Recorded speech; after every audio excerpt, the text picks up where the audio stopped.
Olá, boa noite a todos e todas. Mais uma vez aqui para as nossas reuniões doutrinárias das quartas-feiras. Pedindo ao Pai de amor e misericórdia que seja conosco, nos envolvendo em muita luz, que os nossos lares sejam tão abençoados quanto o nosso salão doutrinário é abençoado às quartas-feiras nas nossas reuniões. A luz da estrela de Jacó brilhe abundantemente, Constança Medeiros, São Francisco de Assis, mentores das nossas casas, possam estar nos nossos lares conosco, nos abençoando. E que as equipes espirituais dessas duas casas amorosas sejam conosco também. Que Deus abençoe e ampare nossa irmã Nilceia, que hoje fará a nossa palestra, nos trará boas reflexões, com certeza. Continuamos estudando o Evangelho dos Humildes, livro de Eliseu Rigonati, e o tema da palestra de hoje será a sepultura de Jesus. Então vamos inicialmente fechar os nossos olhos, pedir um amparo divino, sentir a presença dos nossos amigos espirituais nos nossos lares, sentindo que bênçãos divinas são derramadas sobre nós, os nossos familiares, abundantemente. O nosso lar resplandece de luz, de paz, de harmonia. Mentalizemos isso, para que a harmonia possa se fazer presente sempre nas nossas casas. E temos certeza que assim é. Que Deus nos abençoe agora e sempre. Antes de passarmos a palavra para nossa irmã Nilceia, queremos lembrar que a pandemia não acabou, gente, tá?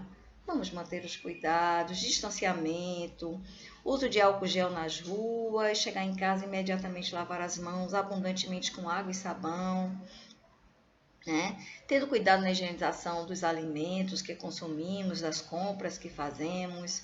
Busquemos fazer a nossa parte para que possamos nos manter saudáveis e imunes a esse processo pandêmico. Que Deus nos abençoe, nos guarde e nos ampare. E lembramos também que estamos no Novembro Azul e convidamos os nossos irmãos queridos do sexo masculino a buscarem médicos para o acompanhamento, aqueles acima dos 40 anos que vão buscando os seus acompanhamentos. Muita paz, muita luz para todos nós. Bem-vinda, Nilceia, a palavra é sua. Boa noite a todos. Dando continuidade com as doutrinárias das quartas-feiras, nesse mês de novembro, trabalhando com o livro O Evangelho dos Humildes, de Eliseu Rigonati. Hoje nós vamos trabalhar com um tópico que consta no capítulo 27, que trata da sepultura de Jesus. E esse trecho começa com uma citação dos Evangelhos dos Apóstolos. E diz o seguinte: E quando foi pela tarde, veio um homem rico de Arimateia, por nome José, que também era discípulo de Jesus. Este chegou a Pilatos e lhe pediu o corpo de Jesus. Pilatos mandou então que se lhe desse o corpo. Tomando, pois, o corpo, amortalhou o José num asseado lençol e depositou-o no seu sepulcro, que ainda não tinha sido utilizado, o qual ele tinha aberto numa rocha, e tapou a boca do sepulcro com uma grande pedra, que para ali revolveu e retirou-se. E Maria Madalena e a outra Maria estavam ali sentadas defronte do sepulcro. E passado esse trechozinho lido dos Evangelhos dos Apóstolos, eu gostaria que a gente assistisse um videozinho de 3 minutinhos que mostra justamente essa ceninha antes de eu voltar para os comentários.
vocês puderam assistir aí nesse vídeo, que na verdade tinha 1 minutinho, a gente vai ver bem a descrição daquela passagem do Evangelho que eu acabei de ler logo no início.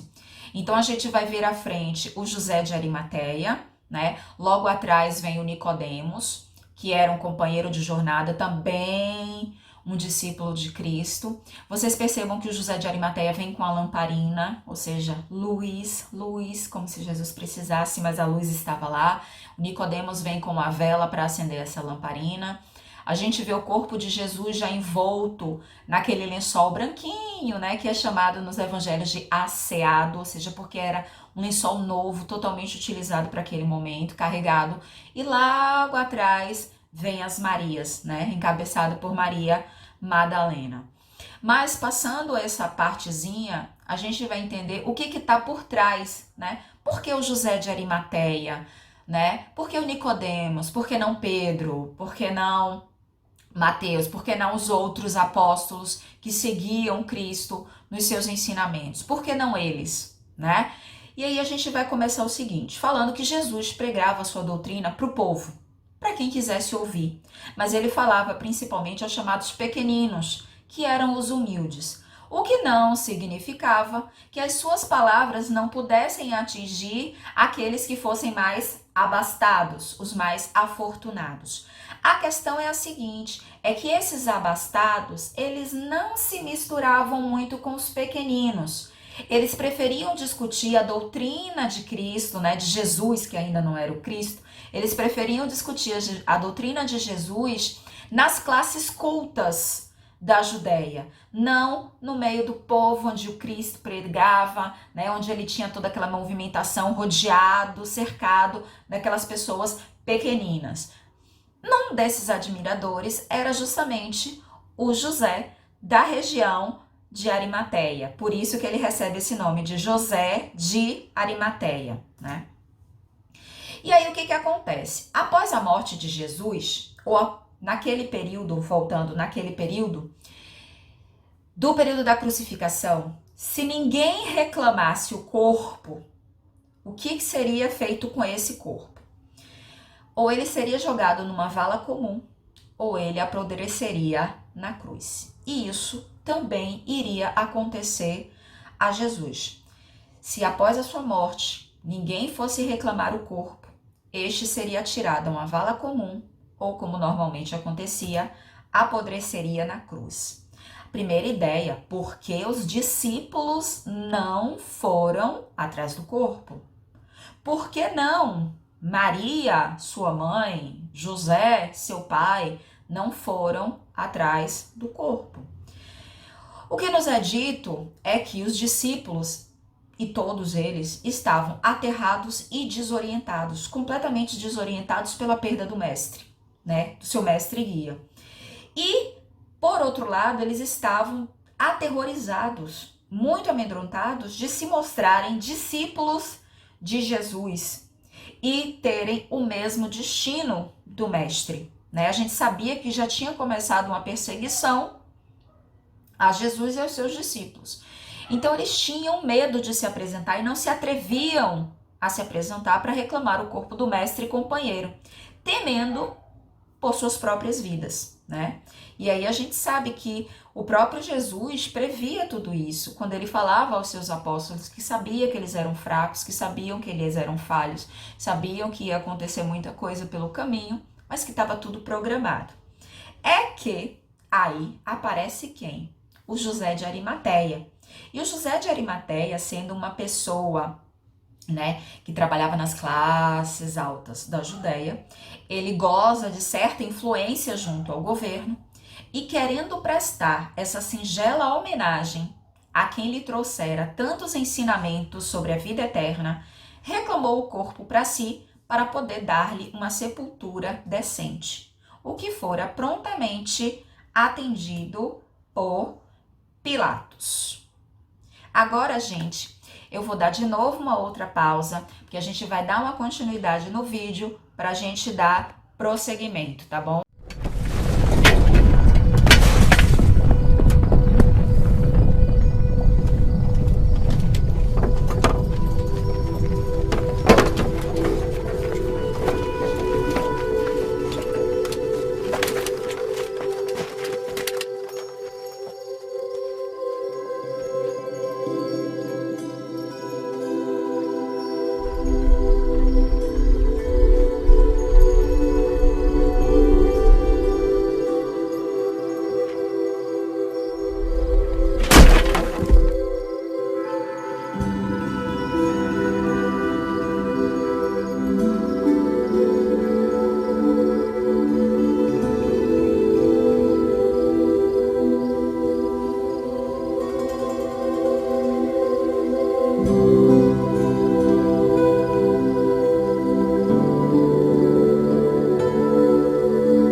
Não tenhais medo, pois nós sabemos que buscais a Jesus, que foi crucificado. Ele não está aqui, porque já ressuscitou, como havia dito. Vinde, vede o lugar onde o Senhor jazia.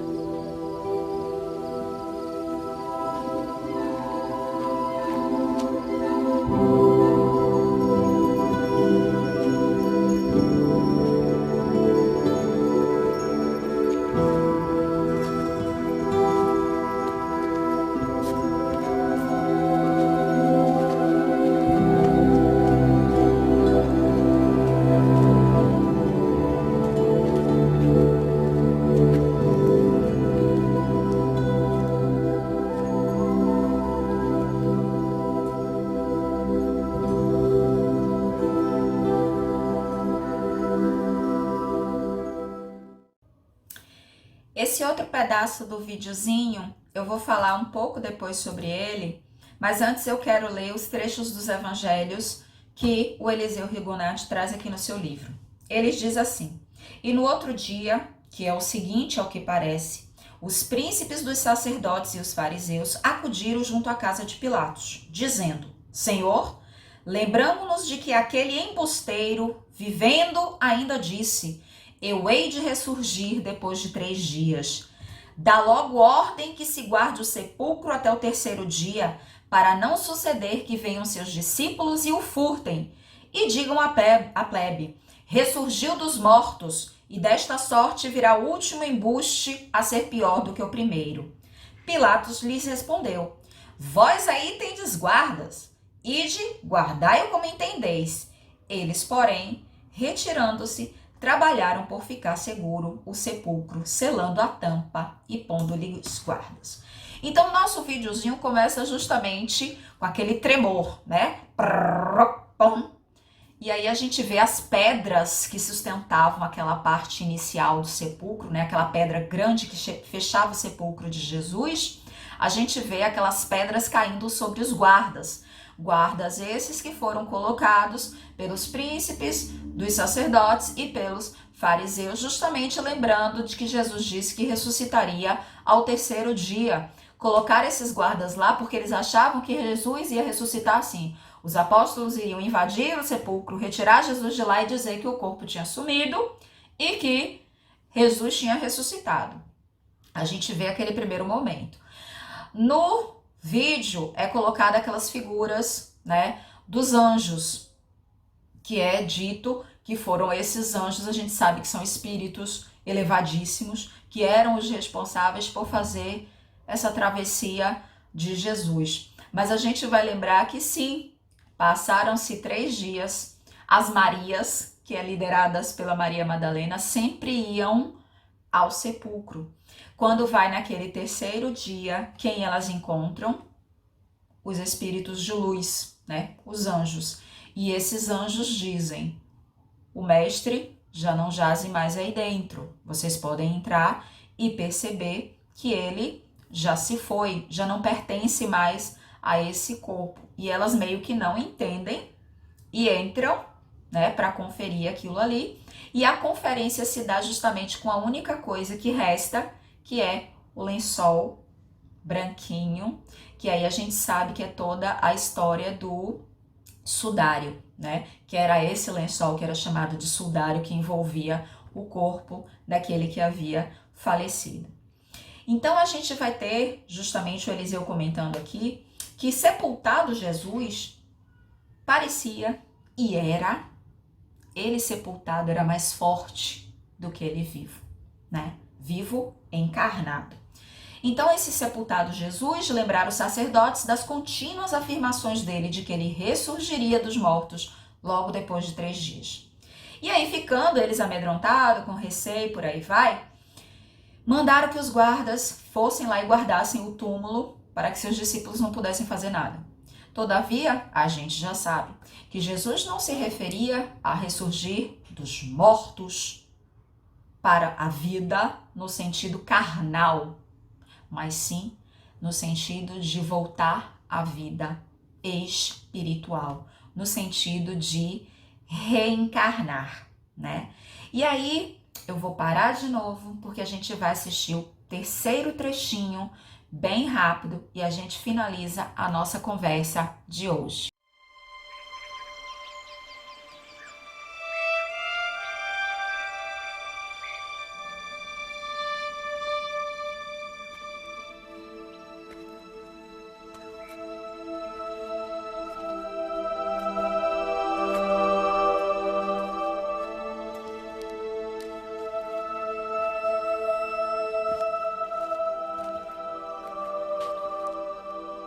Mulher, por que choras? Quem buscas? Senhor, se tu o levaste, dize-me onde o puseste, e eu o levarei. Maria, Rabboni, não me detenhas, porque ainda não subi para o meu Pai. Mas vai para meus irmãos e dize-lhes que eu subo para meu Pai e vosso Pai, meu Deus e vosso Deus.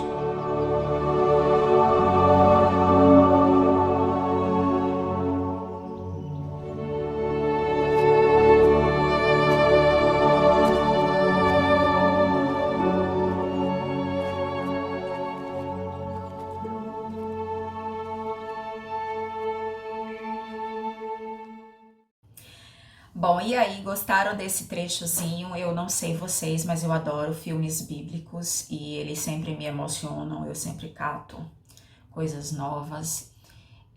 Então, assim, a gente tem algumas passagens bem marcantes com relação a esse último trecho, esse último pedaço. Fiz umas pescas aqui, então se eu baixar os olhos é porque eu tô lendo, né? A gente percebe que nesse momento o vídeo se inicia com Maria Madalena sentada à porta do sepulcro, né? Com aquele estado desolado, perdido, como se além da morte do mestre, ela tivesse também perdido a referência desse mestre, né? Poxa, eu não tenho nem mais o corpo a velar, então eu não tenho mais essa referência. Então ela adentra a esse sepulcro, ela ouve algumas zoadas, alguns barulhos lá dentro, e aí ela percebe a presença de alguém. Quando ela percebe a presença de alguém, ela meio que olha para um lado, olha para o outro, e este alguém, até então desconhecido, nós sabemos, tá? Mas nós não somos Maria Madalena naquele momento.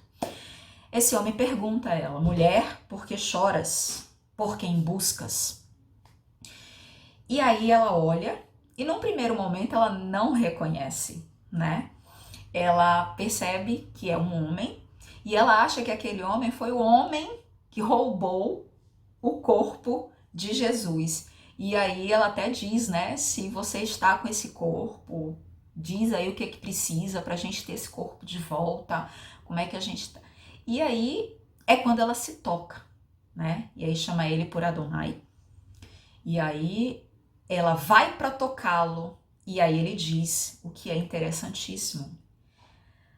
Ele diz: não me toque ainda, não me detenhas, né? Não é nem não me toque, é não me detenhas, como se o toque da matéria naquele perispírito, ainda num momento de transição, pudesse deter a possibilidade de ele ascender, né? Então ele diz: não me detenhas, porque ainda não fui até o meu Pai, né? E pede a ela: diz, né? Vai e diz aos meus irmãos que eu subo para o meu Pai, que é o vosso Pai e que está nos céus, né? Ou seja, naquele momento ele realmente está preparado para fazer a sua ascensão espiritual. E aí a gente volta para os ensinamentos de Eliseu. O que Eliseu nos diz? Que, como nós sabemos hoje em dia, o fenômeno do desencarne, né, desse desenlace corpo-matéria, que é a matéria densa para o espírito, para a libertação, ele sempre decorre algum tempo depois da morte do corpo físico, né? É muito raro se ter esse desligamento de imediato, né? Até por isso o próprio nome, desencarne, sair da carne, né? Porque é preciso que todos os laços que prendem esse espírito ao corpo material, eles sejam desfeitos. Até por isso a gente sabe, para quem trabalha principalmente mediúnica, o quanto que muitos espíritos ainda muito presos à carne, eles sentem a putrefação, a deterioração, as dores, tudo isso da própria carne desaparecendo, né?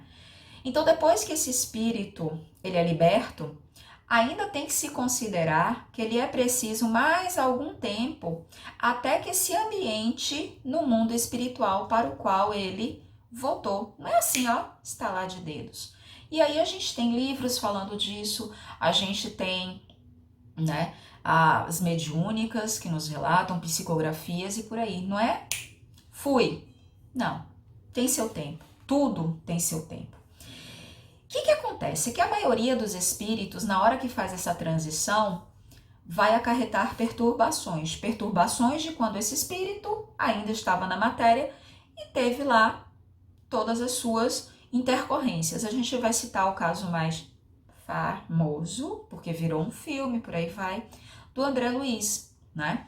O quanto que ele no seu desencarne foi parar no umbral e quanto ele sofreu as perturbações até ele ter a própria consciência a respeito das suas necessidades e do que ele poderia realizar, e aí ele faz, né, a sua transição. Então essas perturbações elas podem ser curtas ou elas podem ser prolongadas, depende do grau de evolução do espírito. Nos espíritos altamente evoluídos, a transição e as consequências são mínimas, né? Eis porque Jesus dizia que ressurgiria depois de 3 dias. Como se tivesse dito: depois de 3 dias estarei livre das consequências provindas de meu desencarne, portanto em condições de me materializar perante seus discípulos.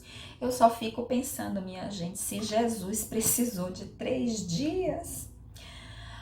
Ai, vai trabalhar, Nilceia, vai estudar, Nilceia, né? Vai ser cristã, Nilceia, porque seu caminho é longo, né? Mas tirando as brincadeiras, a gente vai pensar, mas qual seria a perturbação para Cristo ainda precisar de 3 dias? Gente, só o sofrimento dele no período da crucificação deixou marcas. Era um espírito extremamente evoluído, mas as marcas ficam. Então, era preciso mesmo expurgar aquilo ali. Continuando, ele vai se materializar na frente de quem, minha gente? Maria Madalena. E todos nós conhecemos a história de Maria Madalena.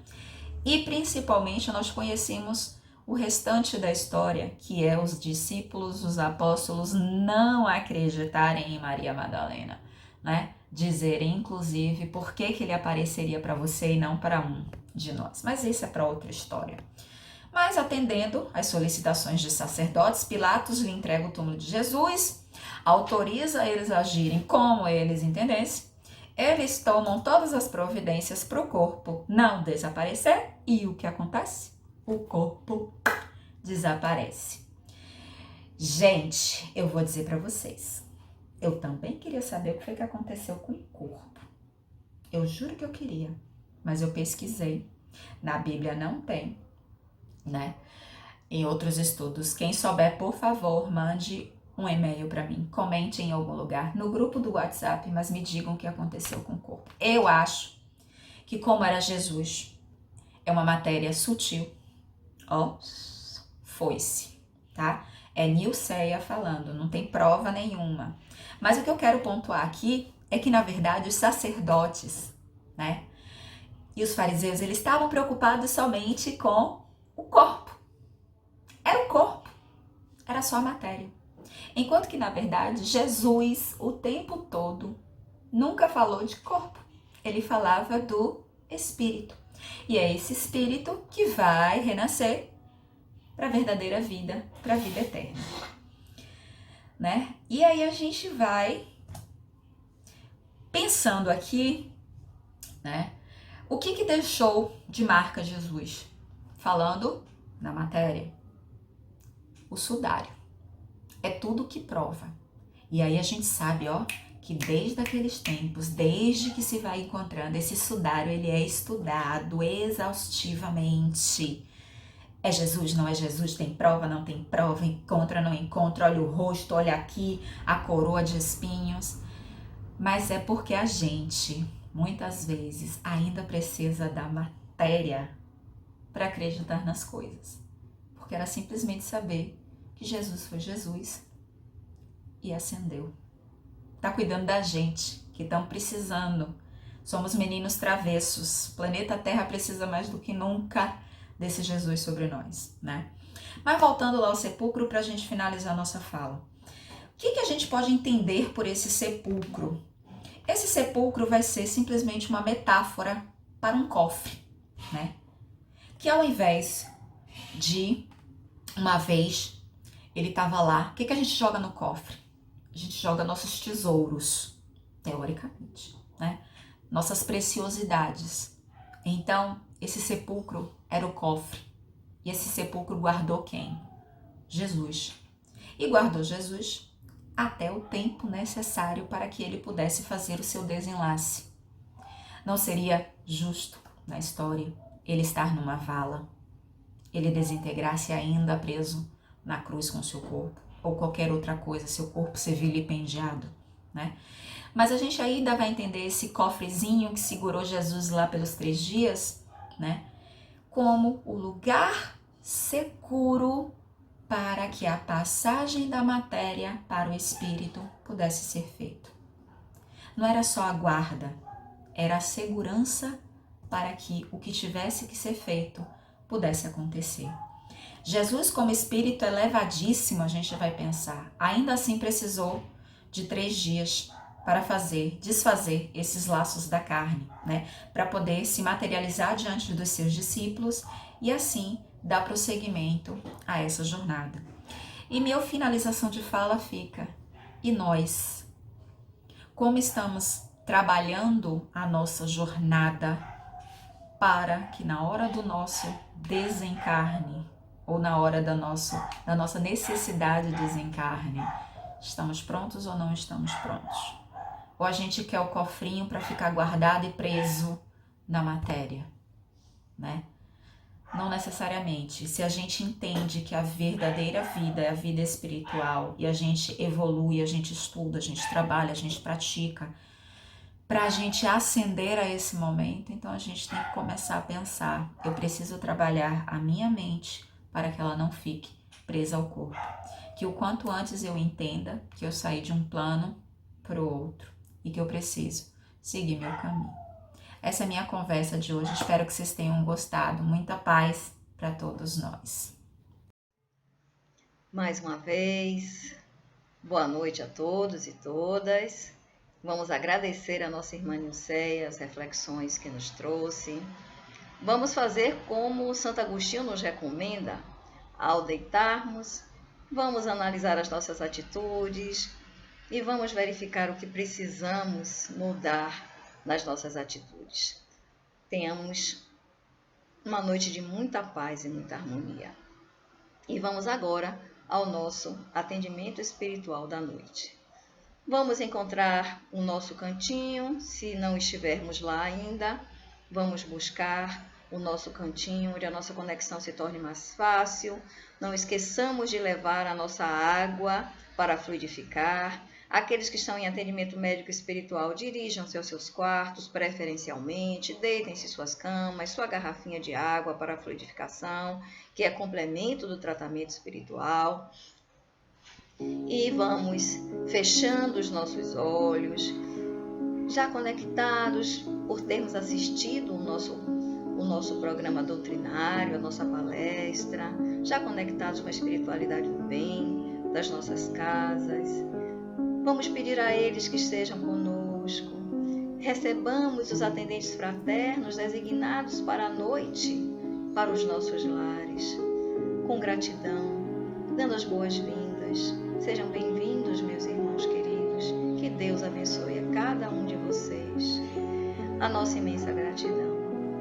E assim, respirando com tranquilidade, na certeza de que estamos em absoluta posição receptiva, se sentados, palmas das mãos voltadas para cima, se deitados também, sem nenhum desconforto que possa impedir a nossa conexão com o Pai, com esses nossos amigos espirituais, inspirando profundamente, retendo as bênçãos divinas que já são derramadas sobre o nosso lar e expirando o que não nos serve ou que nos faz mal.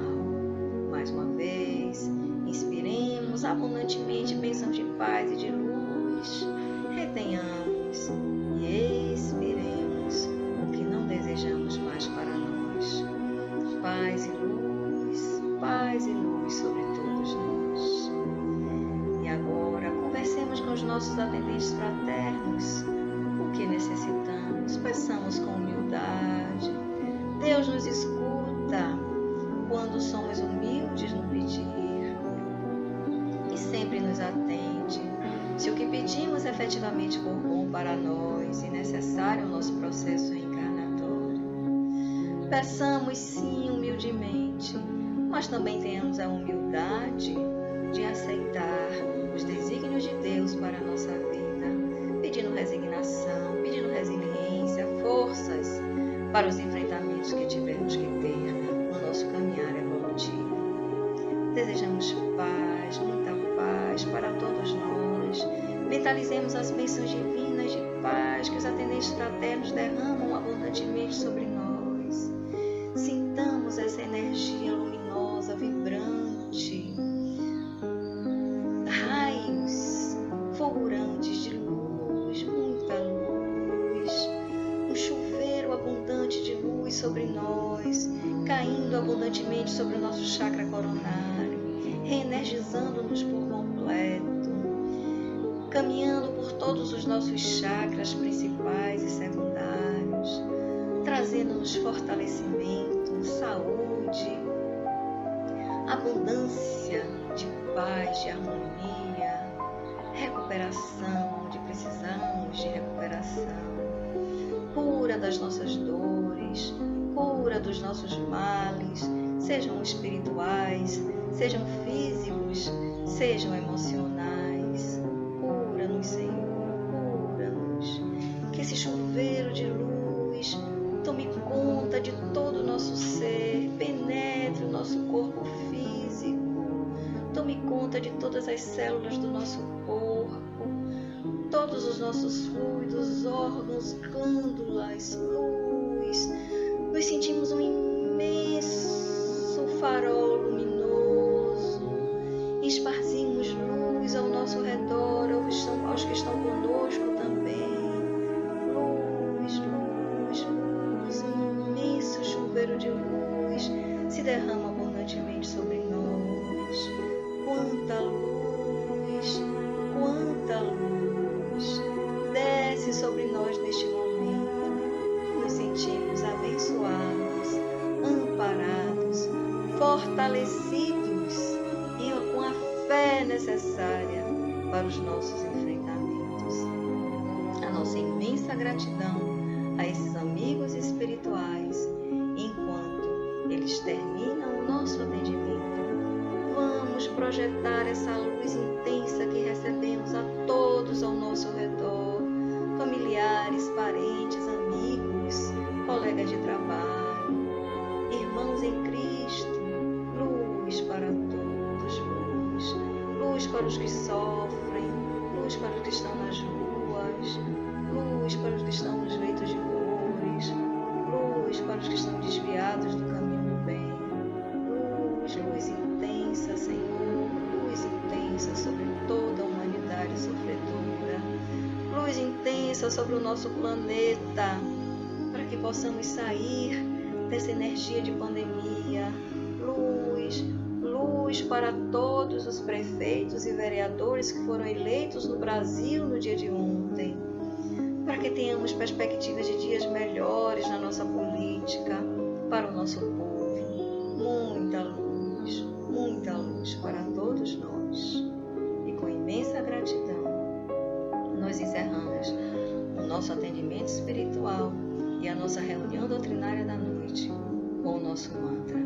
Que o círculo branco da paz e da harmonia se feche e se expanda através de nós e que a luz de Jesus e de Maria nos envolva, nos ampare e nos acalme e nos dê paz, tranquilidade, saúde e unidade. Que assim seja. Amém.